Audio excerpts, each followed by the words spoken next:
The A1, Britain's longest road.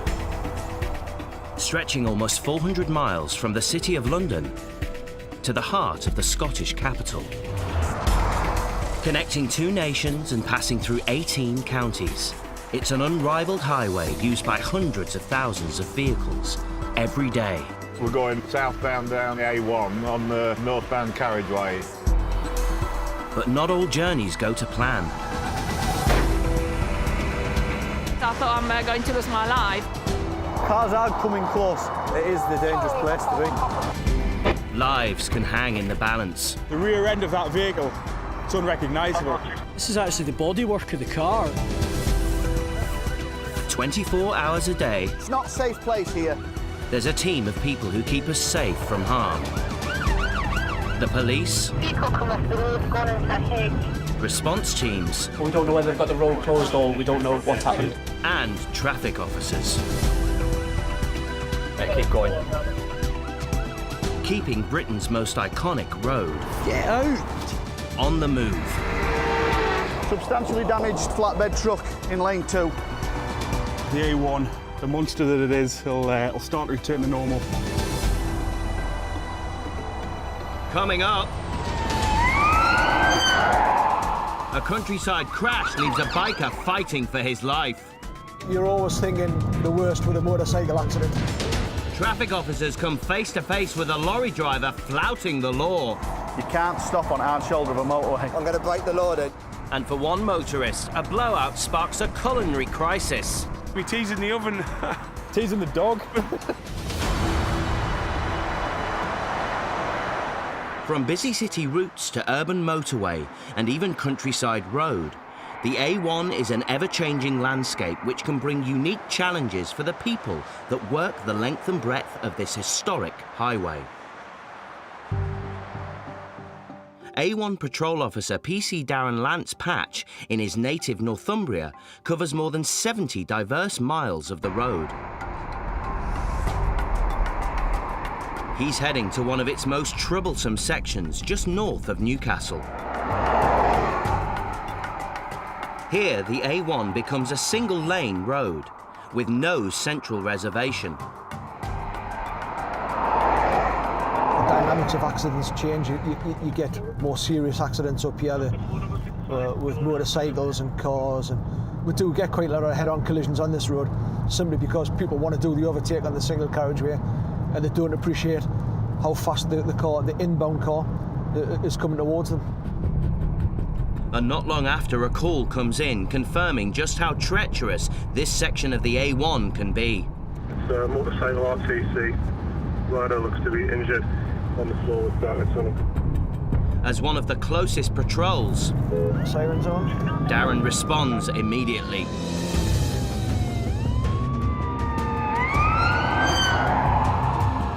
We've now got reports of a motorcycle and a car collision just south of Morpeth. But still, 15 miles from the scene, it's crucial he gets there quickly, which involves high-speed driving and overtaking along this single-lane section. Stay where you are.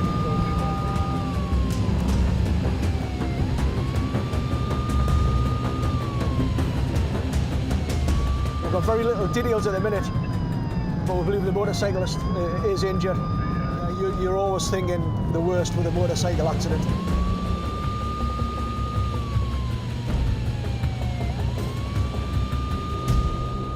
As he approaches the accident, there's already a mile-long tailback,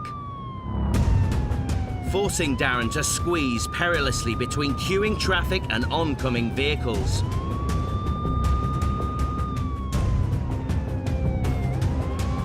Arriving on the scene, the situation looks extremely serious. The rider is being treated on the road after colliding with the back of a car at high speed. Can I give you a hand without? No, you're all right. You sure? With paramedics taking care of the rider, Darren starts to piece together exactly what happened. How are you doing? Are you all right? You're a bit shaken. Bit shaken. Okay, don't worry about it. I think he's breathing and that's... What happened? I'm an architect on the site at Hebron Hill Farm. Okay. It's a bad right-hand turn here. Yeah. I've slowed down, I've indicated to turn right. I've come into here.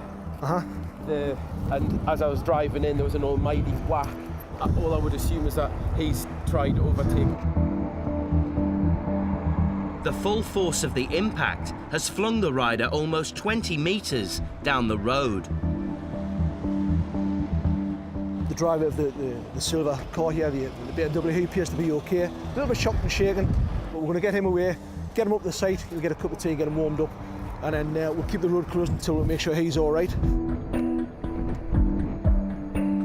As other officers control passing traffic, Darren learns the full extent of the biker's injuries from paramedics. Left forearm. Left forearm's broke. Right thigh. His thigh's broke, is it? Quite a lot. Is it? Yeah. Multiple fractures and possible internal injuries could be life-changing for the motorcyclist. Darren's going to be pushed to the limit, dealing with this serious incident. More than 110 miles south of the rural landscape of Northumbria is one of the busiest intersections on the whole of the A1, where it meets the M62. Traffic officers Paul Day and Rob Larkin are tasked with keeping this area safe. A common danger is lorry drivers taking a break on the hard shoulder. When the traffic officers turn up, they don't usually stick around. 1-3, it looks like we've scared him off. He's left scene, over. By law, lorry drivers need to rest for 45 minutes every 4.5 hours. They should find a safe place to pull over, but some of them think it's okay to take their break on the hard shoulder.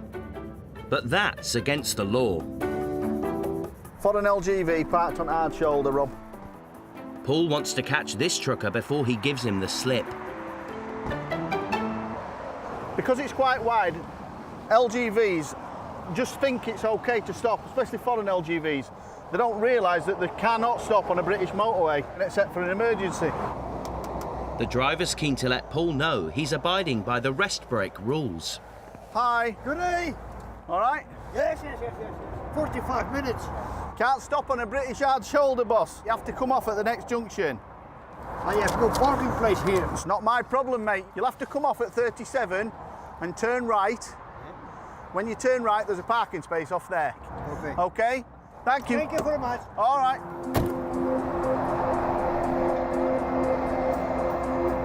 It may seem like a minor issue, but these illegal pit stops put lives in danger. Being parked on the hard shoulder is one of the most dangerous parts of the motorway. The longer you are on the hard shoulder, the greater the chances that you're going to get hit.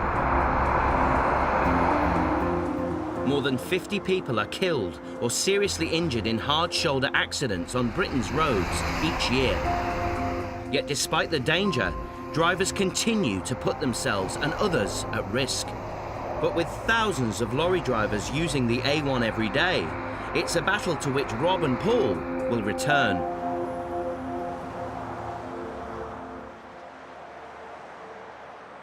More than 2 hours' drive north near Morpeth, PC Darren Lant is still dealing with the aftermath of a serious collision, where a 57-year-old biker's life is on the line. Less than an hour ago, his motorbike collided with the back of a stationary BMW, which resulted in the rider suffering life-threatening injuries.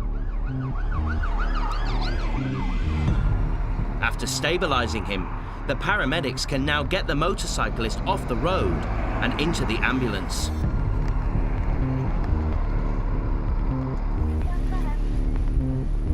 Yeah, he's not very well, bless him. He's conscious and breathing, but he's got multiple fractures, both arms and possibly both legs. Certainly one of his legs, but possibly both legs.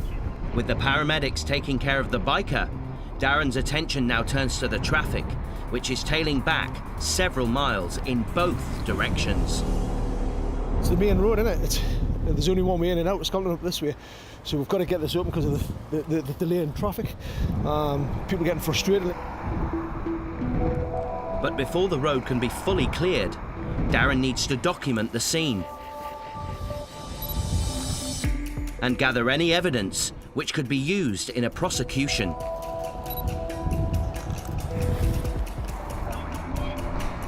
While the wrecked bike waits for its roadside rescue, its owner is on his way to the last place any driver wants to end up when they set out on a journey. The motorcyclist, he's going to be blue lighted down to Newcastle's Royal Victoria, the hospital, the trauma hospital, where he's going to go into specialist care. An hour after the accident, this vital section of the A1 is cleared of debris and ready to be reopened. Motorcyclists accounted for 1 in every 7 people killed on the A1 in 2015. And Darren is well used to dealing with the aftermath of these accidents. I don't know, I've got mixed feelings about motorbikes. I like watching the motor superbikes and all that sort of stuff, but you just got no protection, very, very little protection on a motorbike. You kind of become desensitised to it. You know, I've seen it that many times now, and I've dealt with that many accidents. It's just part and parcel of a motor patrol's car. It's our role.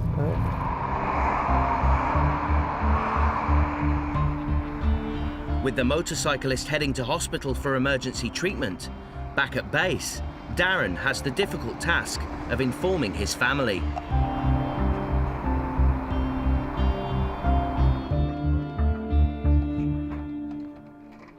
What's happened is your dad's been involved in an accident on his motorcycle. He's all right. He's got some quite nasty injuries, and he's been taken to the RVI. He's in a critical but stable condition, and he's going to be in there for a while. It's a call no one wants to receive or make, but with over 180,000 casualties on Britain's roads each year, it's a hard reality of every patrol officer's role.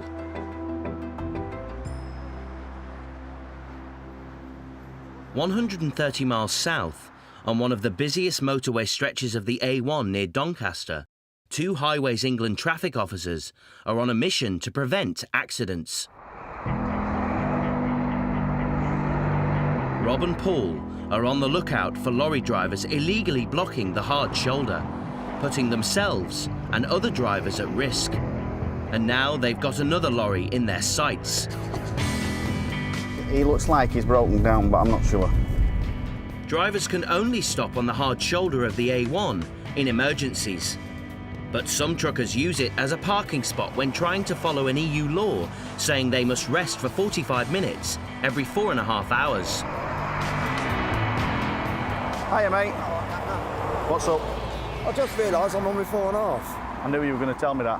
You can't stop on hard shoulder of a motorway. I know, that's why I use this bit instead of a slip road. This is not allowed here. You're actually on a motorway. You can't stop here either. Lorry driver Paul Coote is on his way to Norwich with a wagon full of kitchen units and broom handles. And it's looking like he's trying to give Paul the brush off. I'm going to break the law then, you've just told me to. That's up to yourself. You've got to find your own place to park. I'll stick to the law and I'm going to be reported for it. Well, you're not sticking to law because you're not allowed to stop on hard shoulder of a motorway, but that's not my choice. It's up to you. I'm sticking to the EU tacho laws. A tacho or tachograph is a digital device fitted to vehicles which records speed and distance. It will register if the driver fails to stop his truck for the required 45 minutes, which is a serious breach of the EU law. So lorry driver Paul is desperate to stick around. Oh, right, good for 4 minutes. I can't tell you you're good for 4 minutes. What I have to do is pass your details on. If you're saying 4 minutes, then 4 minutes is 4 minutes. Paul doesn't have the power to move the driver on, but he can inform him of the rules. If you'd have come off at 37, there's a lay-by off the left-hand side there. I didn't know that. I appreciate that, but you've just got to do that. No Your responsibility, you're the man. Yep. All right. No worries, I'll pass your details on Well, I then. lied. I'm not on a bike. The turbo's gone. Right, have you got any recovery? I'll have you started. It's coming. You're not going to win. I'm not waiting for it, though. You're not going to win. Right, safer out of the vehicle than in the vehicle, because you're obviously going to stay for your 4 minutes, but you're safer out of the vehicle than in the vehicle, and keep your eye on traffic. All right. No worries. All right, then, thanks. Look after you, Sen, yeah? Paul radios an update to the control room. He is on a tacho brake, very, very close to the end of his brake. Obviously, we've given him safety advice, said he shouldn't do it.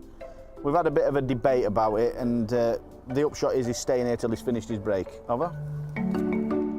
Paul Coote has been driving lorries for more than 40 years, but today he admits he's learned a valuable lesson. He's come out and he's pointed something out which I didn't know of. I knew I'm not allowed on the hard shoulder on a motorway, but being on the slip road, I thought I might have been all right on a works unit. I'm not.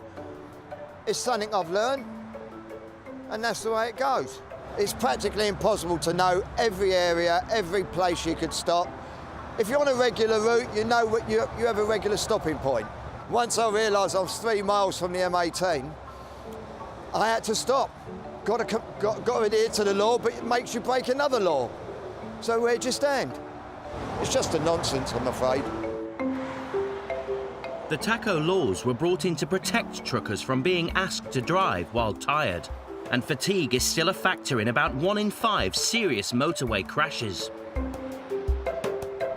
But to avoid breaking the law by stopping on the hard shoulder, drivers need to plan ahead. All we can do is explain and say, look, you're not allowed to stop, you know you're not allowed to stop, and you get a bit of backwards and forwards with them saying, well, I've no time left, I've no time left. Well, that's fine. You might not have any time left, but it's their responsibility to find the place of safety before the time runs out. As an ex-bus driver himself, Paul understands the lorry driver's dilemma. My mates who are truckers are going to go mad with me. Is that because you're the nasty guy from Highways England? All I keep doing is moving trucks on. Get off my motorway!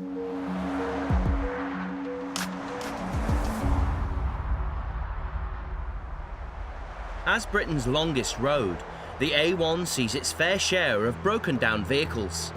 And as this footage shows, being stranded next to fast-moving motorway traffic is an extremely perilous place to be.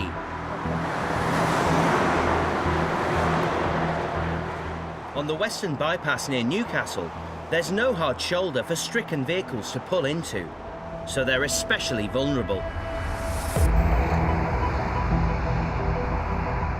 Fortunately, there's help at hand. Motorbike rider Peter Dodds. Breaking down is a traumatic experience for everybody. It has a knock-on effect for everybody. Kids going to school and so on, so you need to try and get them people out there as quick as possible to let everybody else do their thing through life. When vehicles break down, it's Peter's mission to get them off the road fast. I'm going to put you on the back of the bike, right. Pick your car up, you in the car, take you off to the place of safety. But how does one man and his motorbike move a car weighing just over a ton?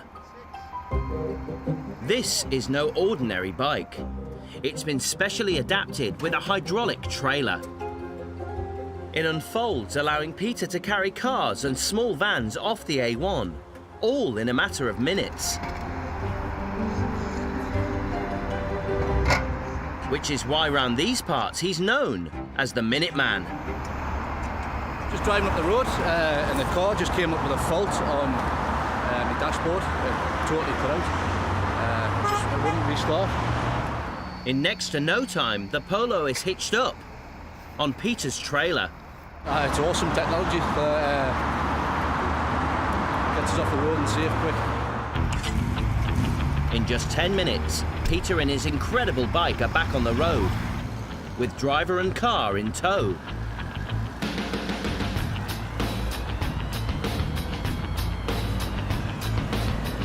Leaving the traffic on the A1 to flow freely again.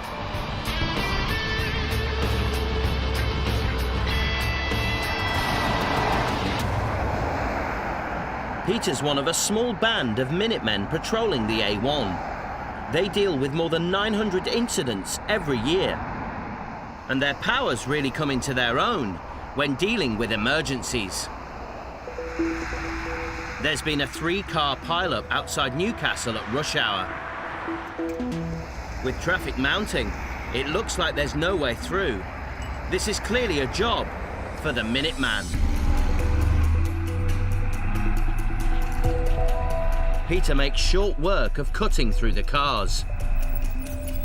He's one of the first recovery services on the scene, where a 3-vehicle shunt in the outside lane has led to traffic chaos. We've got a Mondeo Estate and then a Skoda Yeti 4-wheel drive.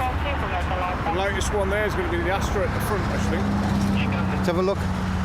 Fortunately, no one is hurt, but Peter knows that the longer the cars stay in the lane, the greater the chance of another collision. And there are vulnerable drivers stranded in the central reservation. The lad on the back just didn't stop and he ploughed into the back of him, and then he hit the back of me, and I had a lass that was in front of me, but obviously their car wasn't that much damaged. Mine's mostly superficial, which just popped me radiator as well. But his luck's about to change. His car is a perfect fit for Peter's bike, and he'll be off the road in no time. You ready?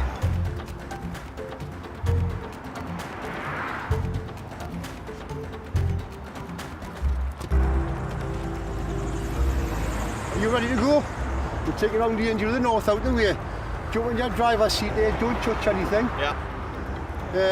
Put your seatbelt on. Yeah. This lad will put you in the front seat of the car. Put him on the passenger seat, please.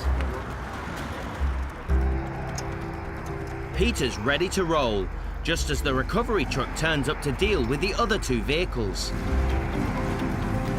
For this high-vis hero, it's just another day on the job.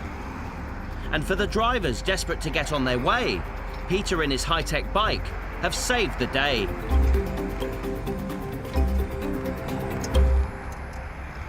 Obviously when the bike turned up I was wondering what it was, and then obviously when I seen it getting put into its positions and stuff, it's good bit of kit, it's Gucci. Love the bikes. Absolutely love them, and most of all, I love helping people.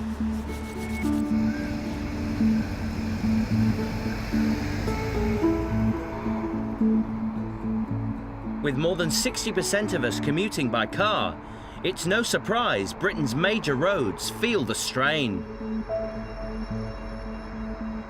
It's Friday night rush hour, the A1's busiest time of the week. PC Alan Keenlyside is battling through traffic to another incident near Newcastle.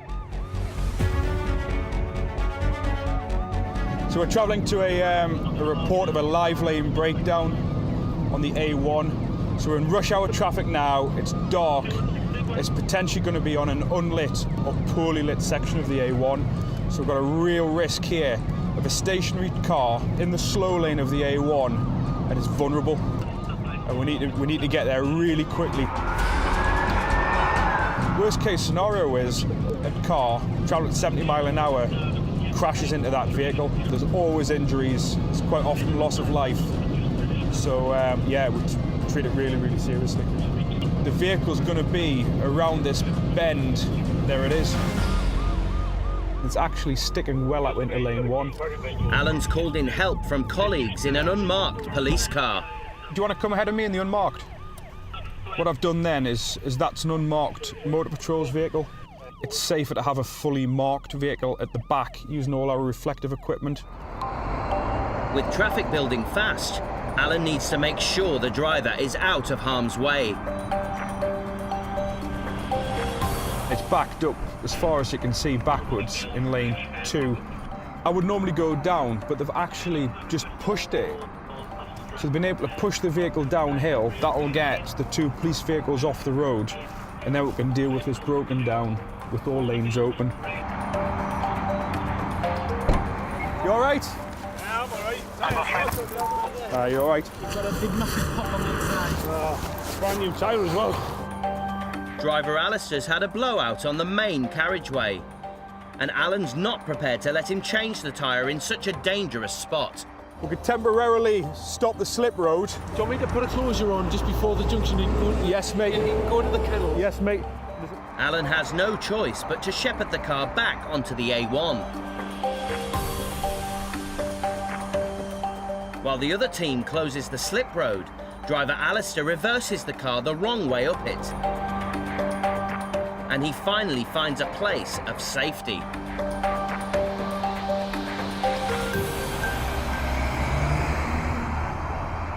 was going home for my tea, so my tea's in the oven. Teasing the dog? No, tea's in the oven. I phoned the wife. I'll be a bit late. Why? I've had a blowout. All right, I'll put your tea in the oven. She didn't even ask if I was okay.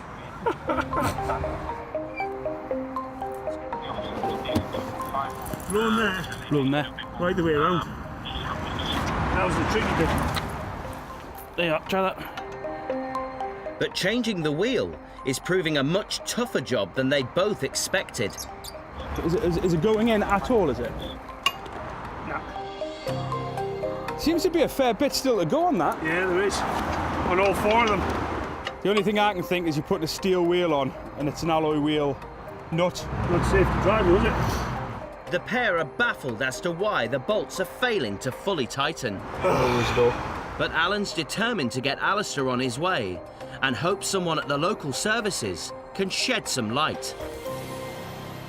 The gentleman's got the best part of about 35 miles to go, so I'd be happy if he went to the service station, go into the garage and see if they've got anything in there.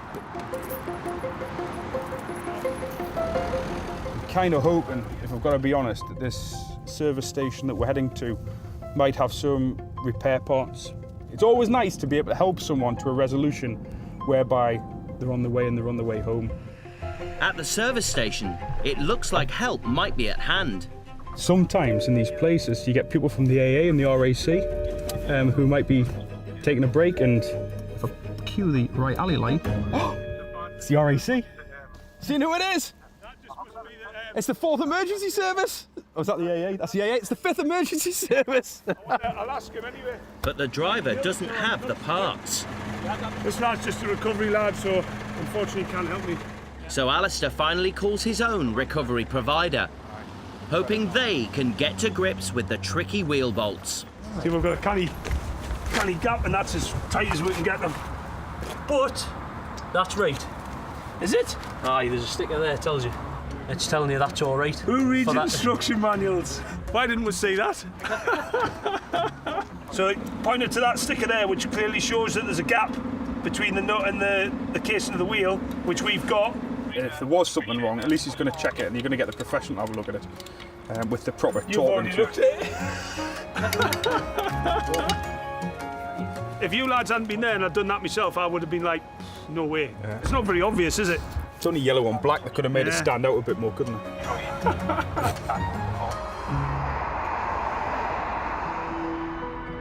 The motorcyclist left badly injured after crashing on the A1 has undergone multiple operations, but is now on the road to recovery. And after fixing his tyre, Alistair finally managed to make it home for his tea.